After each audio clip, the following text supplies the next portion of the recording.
a Z, e parando às vezes em vocábulos ou expressões como irreversibilidade, liberdade e etc. Texto 15. Rubi. Uma mulher sabe apartar as nádegas e erguê-las de forma tão completamente conseguida, de modo a expor a brecha central que a atravessa, que chega a lembrar a aproximação do pêssego inchado, o que abre na sua pele uma fissura a curta distância entre os nossos olhos, incomensurável. Nesse movimento encontram-se em curto-circuito uma série de linhas, de volumes, de tensões e de forças, uma alucinação de poderes, uma alucinação de cores poderosas, sanguíneas. Não é bem o interior do fruto, a sua polpa oferecida. São uma série de cortinas que se revelam espessas, em dobras sucessivas, sobrepostas, como se entre elas não houvesse tempo, ou como se aquele segundo, aquela visão, descultasse a eternidade. É então absolutamente impossível ao cavaleiro não se curvar, subjugado, tirando do bolso da metálica armadura o rubi aí longamente retido e que com ele atravessou imensos campos de batalha. Numa outra versão, existe apenas uma armadura brilhante, dentro da qual a mulher procura encontrar algo de essencial, talvez o rubi dos seus antepassados, mas acabando por se acomodar de tal modo ao oco do espaço interior que a determinada altura ela é a própria armadura e não apenas o seu forro. Esse momento marca, de certo modo, dramaticamente o fecho da história, transformando em simples quadros bélicos as guerras em curso. É a altura em que os cavaleiros entram em perplexidade, espadeirando em todas as direções contra frutos que saltam por cima das suas cabeças, tais como romãs ou diospiros. Estes últimos, ao explodir, espirram para cima das cotas de malha, enchendo-as de sangue menstrual e, segundo consta, desfazendo formas antigas consagradas de valentia, em que a ereção, por assim dizer eucarística, era a da espada e a da lança.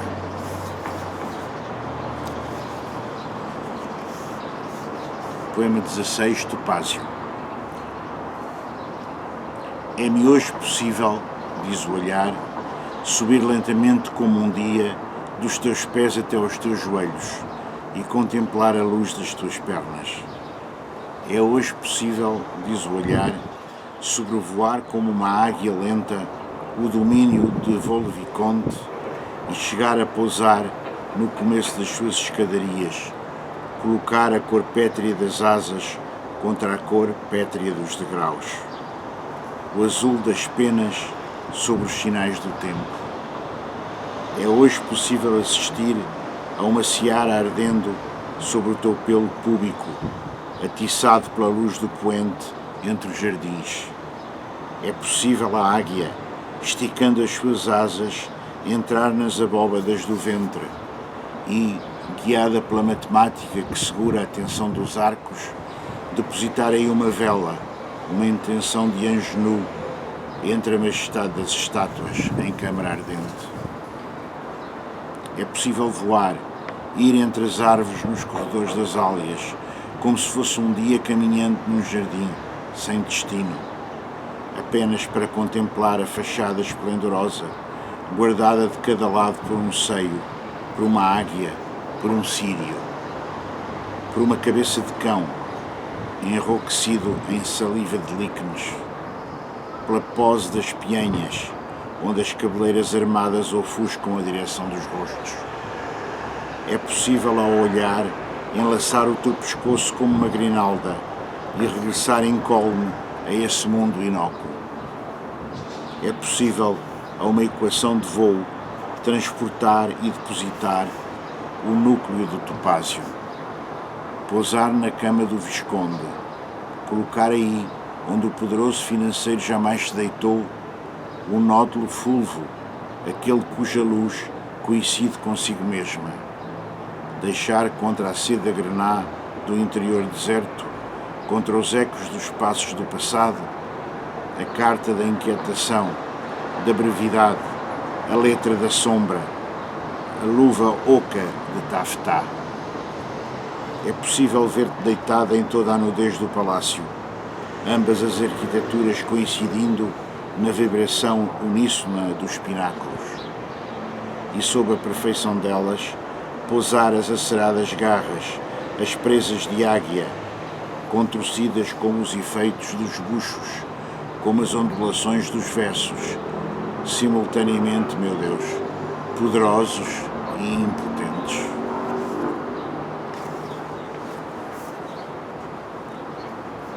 Parte 5 do livro Outono, Pedras Preciosas Amarelo-Acastanhadas.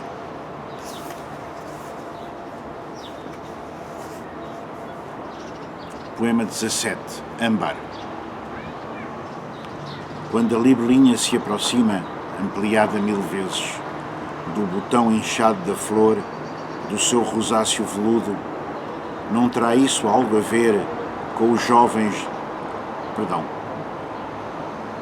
Não terá isso algo a ver com os lábios da jovem, quando carinhosamente se encaminham para a glande do amado, ou com o jeito da cobra que se acerca da presa, num silêncio muito aberto, adivinhando-se que a vai integrar em si, mesclando-a pouco a pouco no amarelo fixo, compenetrado dos seus olhos, no amarelo místico do seu corpo todo?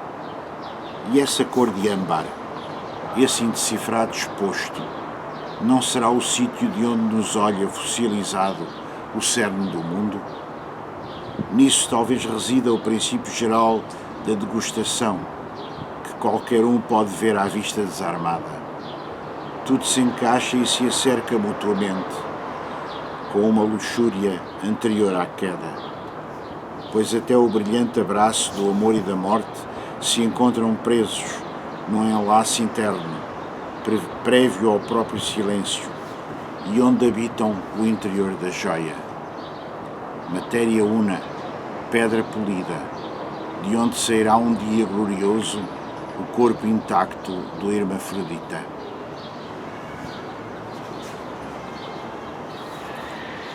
Poema 18.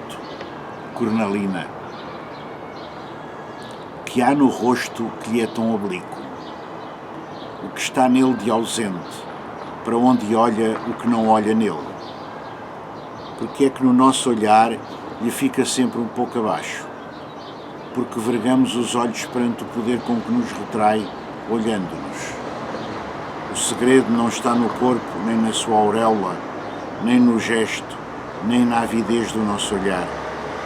Por isso todas as perguntas são vãs, e já foram desde sempre feitas por todos os que aqui vieram. Uma fugaz conjunção de forças, de sugestões nuas, de átomos de sentido dispersos, como estrelas em volta. Essa aura, esse visível que o invisível só deixa entrever, e eis-nos olhados para sempre, presos ao que nele não há, ao que ele, esse inominável, eternamente adia. E vemos uma legenda, talvez extraviada de outro expositor, de outro altar. Cornalina, variedade de calcedónia, de cor vermelha ou amarela. E ficamos à espera de um sinal do rosto, uma luz de cristais que conjugue com as tão díspares texturas tão desencontradas, uma linha iluminada que caminhe sobre este chão de capela, de museu, de biblioteca, entre os expositores, os esquifes, os artifícios do alabastro, até dentro das vitrinas onde estão expostos os especímenes e onde tudo, por contraste, é claro, nítido na sua taxonomia, na sua caligrafia de sangue coagulado. Esperamos essa outra coisa que na sua própria ausência, na sua improbabilidade se anuncia. Os pés puros, ornados de anéis que um dia hão de chegar, traçando linhas no chão, cartografias, orientações, com o brilho próprio dos minerais e das pedras preciosas. Será para essas inverosimilhanças, para o lugar oblíquo e inexistente, que o segredo do rosto se reclina, como a querer esconder a sua cor, a textura pétrea da sua interrogação? Paramos no centro do espaço, como sombras atemorizadas pelo silêncio dos ícones, pelas suas vozes entrecruzadas de passado, tentando ouvir um som nítido, descortinar uma antecipação grená. Sobre as grandes rosas dos ventos, desenhadas nos chãos de mármore, encontramos-nos estupefactos de tanta irrealidade que nos submerge, segurando os verbetes onde julgámos guardar o mundo. Na verdade, contudo adiado, enquanto o rosto se não decidir a olhar, com a benevolência que dele espera, o desejo ardente, os arquivos milenários, onde se esvai o sofrimento dos condenados à repetição, fazendo contas, cálculos, listas, previsões. Não poderão largar sobre os telhados brancos os bandos de pombos, também brancos, que a imaginação retém. Estaremos assim presos da sensualidade das cores, da suspensão das imagens, do peso das amostras, agarrados ao tempo como geoides, olhando o rosto.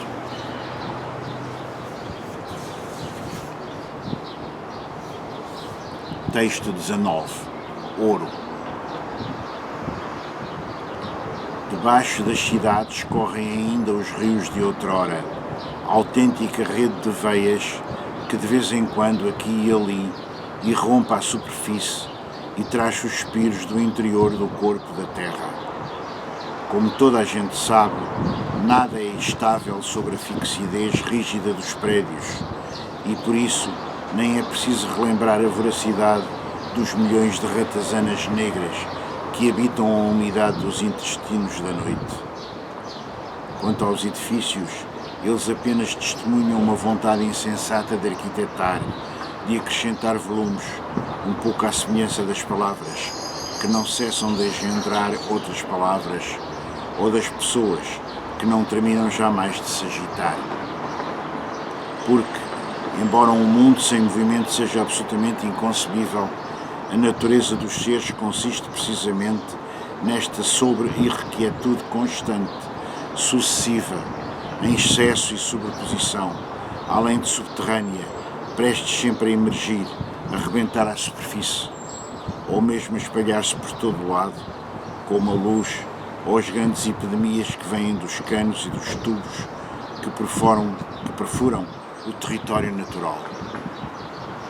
Há uma redundância geral que está sempre em crescimento, tão incontível como o serpentear das raízes debaixo da terra, quais odaliscas infernais.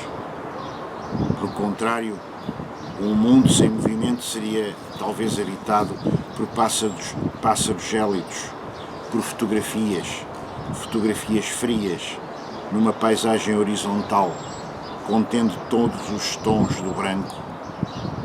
Esse mundo seria desprovido de sistema nervoso e as próprias estátuas fariam os seus gestos magníficos sem qualquer efeito, porque não teriam nenhum olhar para as ver. A carne seria da cor da massa de polvos, esponjosa e cheia de olhos cegos. É provável que Deus tenha criado esse mundo outro, entre múltiplas possibilidades, mas se o fez, fê-lo como o artesão da matéria amassada, o padeiro que sobre a sua mesa divide a matéria-prima dócil em formas. Esta parte para aqui, aquela para ali, e cada uma delas com o seu destino independente.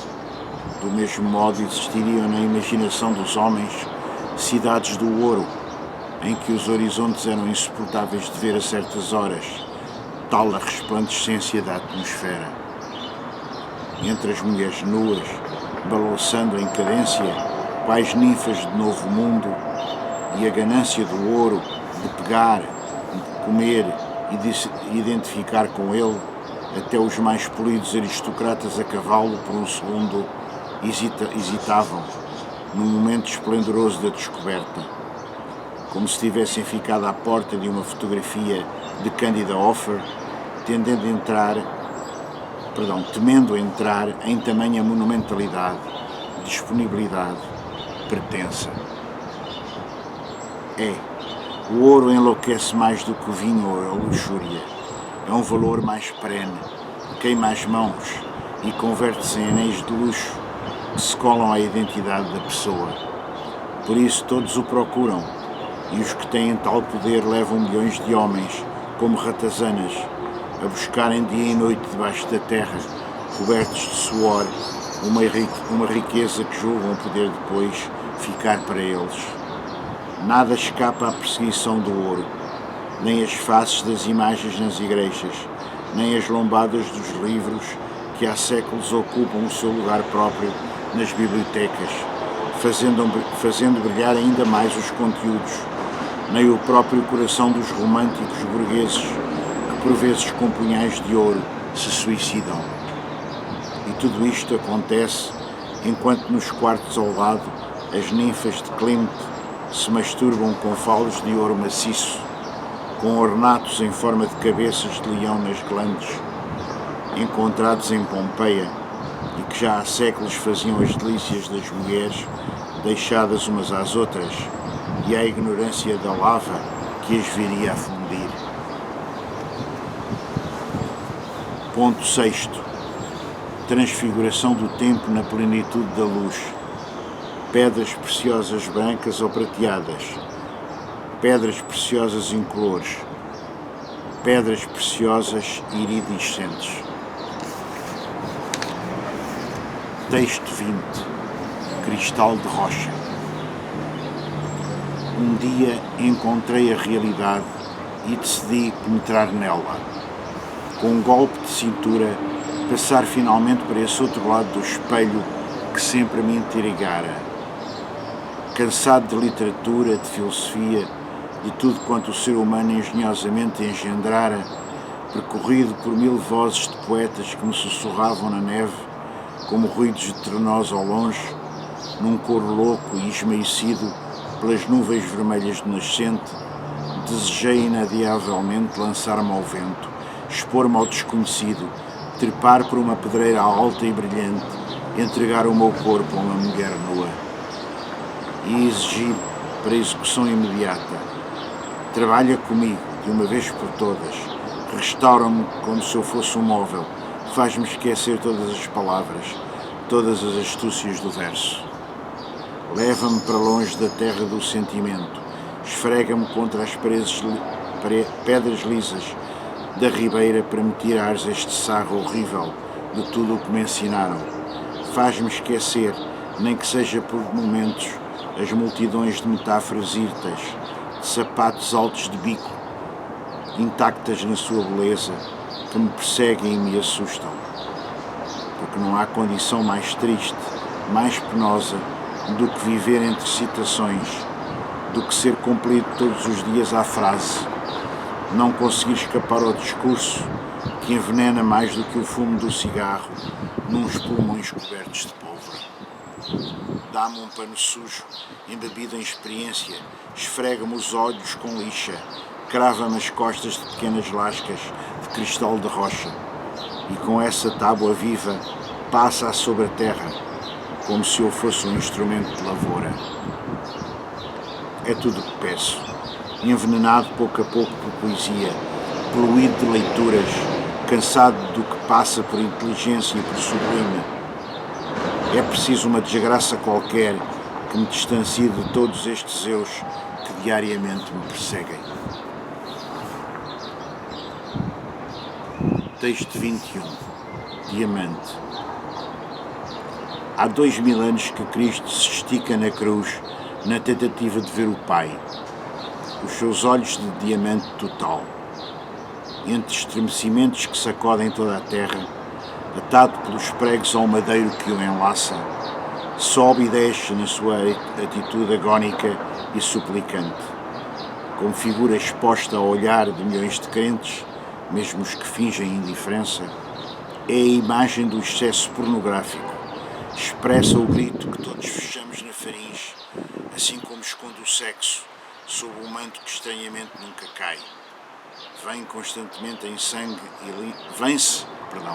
constantemente em sangue e linfa, salpica as mulheres que embaixo lhe recolhem a preciosa semente nos vastos mantos estendidos. Rodeia-o um rebanho de ovelhas mansas, os discípulos, aturdidos com a cena, olhando alternadamente para ele e para a erva, sem saberem se onde rezar, se onde comer. É este o drama do ser humano. Não estamos na cruz e nunca atingimos o pathos que tanto procuramos. Não somos ovelhas e não conseguimos confiar, pastar sossegadamente, soltar excrementos como murmúrios. E ainda não vimos maneira de dar explicação a isto tudo. Por isso contemplamos, escrevemos, açoitamo-nos, fornicamos e por vezes matamo-nos uns aos outros, desesperados por não podermos ter fé, uma virtude firme, um valor estável. Por não conseguirmos, na nossa vã procura, alcançar uns momentos para acreditarmos firmemente em algo ou cometer algum crime que nos permita ser crucificados à direita ou à esquerda de Jesus, tão bom ou mau ladrão, como bom ou mau ladrão, tanto faz. Texto 22. Madre Pérola. Quando finalmente o regresso do hino estava concluído, isto é, quando eu tinha voltado da longa viagem, cujas conexões com Rilke eram apenas um último pretexto para abandonar os comezinhos ritos a que a sociedade permanentemente me submetia, impedindo-me de me distrair, de me confundir com o interessante, eu devia dar o livro e a coleção por prontos. Fui ter com o filho e disse-lhe: "Olha, o resultado está aqui." Mas ele respondeu-me, quase irreconhecível na sua deslocação para outra história, numa fugacidade que lhe desfigurava a imagem: "Não os entregues agora, pois sabes que não tenho tempo e que de imediato os perderia." E na verdade teria razão. Até hoje nunca mais houve notícias de tal ente, que antes me dava uma impressão de íntima proximidade, talvez uma ilusão de pertença, de ser o herdeiro, o escolhido para mais tarde caminhar, levando consigo numa caixa, como relíquia, as minhas cinzas, enquanto noutras caixas semelhantes transportaria a coleção e o livro. Ou seja, sucessivamente, eu, identificada por um grande E sobre a tampa, o mundo, M e a obra, O. Mas eu devia ter-me lembrado. Hoje já não há ninguém para transportar seja o que for. Apenas circula o vazio, arrastando notas de dinheiro das valetas na sua violência. Então dirigi-me à interlocutora, aquela que tinha sempre lido os meus manuscritos, interrogado comigo os objetos tirados do mundo natural, e disse-lhe: "Olha, está aqui." Mas só então verifiquei que a casa estava silenciosa e cheia de presenças muito hirtas, altas, como se fossem estelas, com pernas elevadas e uns rostos muito pequenos, de expressões fechadas para dentro de si próprias. Era belo, talvez porque pareciam representar o tempo inacessível em si mesmo, apesar de estarem tão próximas, de serem tão materiais. Mas as várias cadeiras e sofás em que tínhamos julgado partilhar coisas, textos, histórias, objetos, corpos diversos, ao longo de toda uma vida, eu, o regressado, e ela, a interlocutora, apresentavam sobre cada assento, desenvolvendo-se em algo elíptico, uma luz amarelada. Era tudo o que estava aí. Desde quando? Além de noutro compartimento sem móveis, uma figura dourada e brilhante de Buda, pequena, muito perfeita no seu detalhe, e duas caixas de laca que tínhamos trazido de um mercado da Birmânia, e eram raras. Uma delas particularmente apreciada pela sua figura de elefante ao centro de uma decoração geométrica.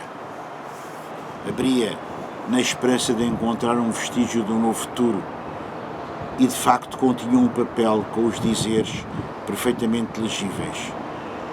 Não sabes que quando as pessoas partem ficam os objetos em seu lugar e que assim eles finalmente adquirem o seu estatuto invisível, mas fundamental, de presenças que sempre nos observaram, com a ironia que se vota aos seres impulsionados pelas leis do desejo? E acrescentava no reverso: as pessoas são máquinas que se julgam, suprema ilusão, autoras do seu próprio desígnio, do seu próprio mecanismo. Não têm existência, são vultos, correm atrás dos seus fantasmas e ultrapassam-nos constantemente, nunca chegando a sentar-se em si mesmas. Vivem no vazio como os peixes em seus aquários, quando se aproximam do vidro com aqueles lábios muito grossos, parecendo querer beijar-nos do outro lado da sua inacessibilidade. Saí então para a rua, pois o editor vivia e trabalhava mesmo do outro lado do passeio. Eu costumava ocupar muitos dos meus dias lá, sentindo o cheiro da preparação dos livros, impregnando-me de odores e imagens tipográficos.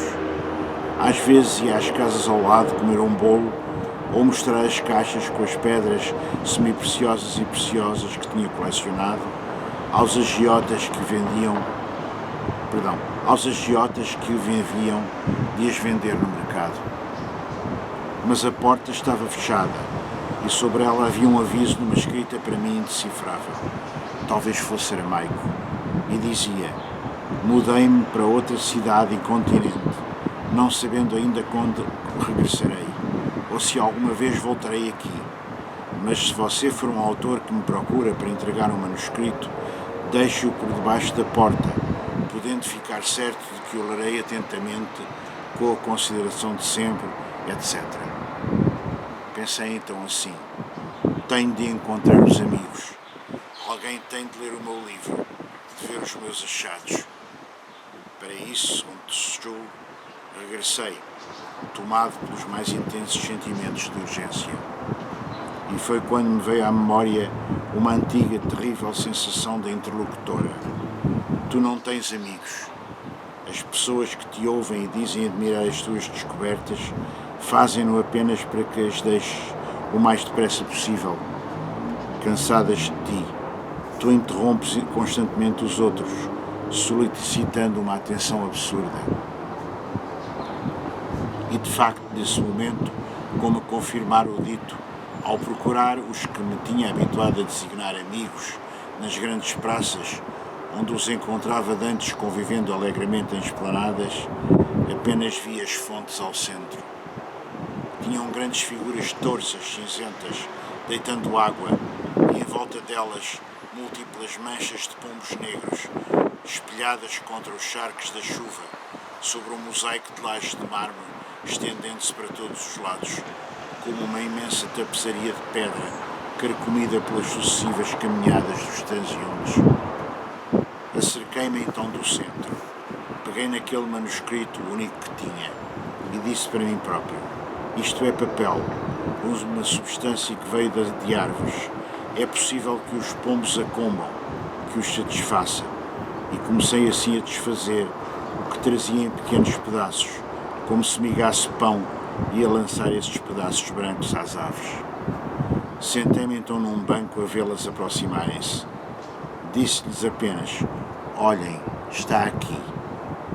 Depois abri as caixas, as da minha coleção e a das minhas futuras cinzas, e despejei o conteúdo no lago da fonte. Quando a última partícula, uma madrepérola, pousou no fundo verde, pareceu-me que todas me olhavam com ar resignado, como se fossem os reflexos do meu próprio olhar. Mirei lentamente em volta, rodando o pescoço em 360 graus, como num filme, e pareceu-me que os arcos de toda a praça me sugeriam um silêncio de eco, tanto nas suas formas rítmicas, iguais e sucessivas, como nas sombras escuras que marcavam os vãos assim delimitados. Esta sensação, a de que eu me podia dar por finalmente regressado. Voei então com os outros pombos, juntando-me ao seu bando e pousando frequentemente do alto das basílicas, a observar de longe os turistas, os amigos sentados nas esplanadas, o filho regressado, a interlocutora rindo muito com outras figuras, mostrando recentes aquisições e experiências, combinando novos encontros e sensações. Muitos se acercavam da fonte para tirar fotografias e até olhar distraidamente o seu fundo insondável.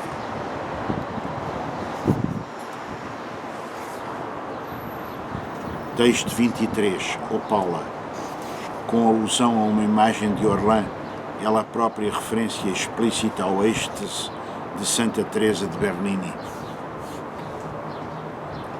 É raro, numa taberna como esta, perdida no meio do inverno, entrar uma pessoa. A maior parte são clientes que vêm ainda a sacudir a neve das botas e querem apenas uma bebida quente, uma mulher para a noite, e pouco depois sobem as escadas ou saem pela porta fora. A filha do patrão aparece uma vez por ano, no dia do seu aniversário, no alto das ditas escadas, vestida de branco, mas com um longo manto aos folhos, que chega ao último degrau do piso inferior, junto ao balcão cheio de nódoas de bebida e alimentos. Dizem que essa veste tem tantos metros de extensão quanto os anos que cada vez festeja. Deixa-lhe apenas um seio a descoberto, razão talvez pela qual embaixo os clientes estão autorizados, por especial exceção, nesse dia e momento, a darem alguns tiros para o ar ou a arrotarem mais estrepidamente. Depois a figura retira-se e há que esperar um outro ano, pelo que rapidamente os presentes voltam aos seus modos habituais de comportamento, fumando abundantemente, engolindo bebidas fortes e de má qualidade, discutindo muito alto coisas anódinas e escolhendo companhias. Enfim, o corrente nestes sítios pequenos. Às vezes há rixas pela disputa das mais recém-chegadas e a taberna parece um galinheiro, com penas a voar por todos os lados, incluindo janelas e portas. De qualquer modo, é o melhor que esta gente aqui vive ou que por aqui tem. É a sua distração, a sua cultura tradicional, segundo me disseram, e isso é importante para o meu trabalho. Vim dar a este país afastado, onde as noites são escuras e frias, e no inverno o tato dos troncos despidos de folhas, muito macio, já há bastantes anos. Fui aqui colocado como professor, sendo encarregado de classes constituídas por vultos cheios de frio e sempre irrequietos. Quando lhes pergunto por que se agitam tanto, dizem-me que querem urinar ou comer. Há sempre alunos a entrar e a sair da sala, de uma forma desrespeitosa e mesmo obscena, mas foram habituados assim, e eu necessito deste salário para sobreviver. Às vezes dirijo-me até à igreja, onde estão fora de horas umas imagens de velhotas à volta do Menino Jesus, talvez porque se aproxima o Natal. A estátua não é daqui, circula entre várias igrejas, transportada numa carroça. Quando está cá, é frequente ouvir-se uma conversa sussurrada a sair pela porta entreaberta do pequeno templo. Ao contrário do que se pudesse pensar, não são os vultos das velhas a falarem entre si, mas sim a conversarem com o Menino Jesus, que solicitadamente lhes responde. Que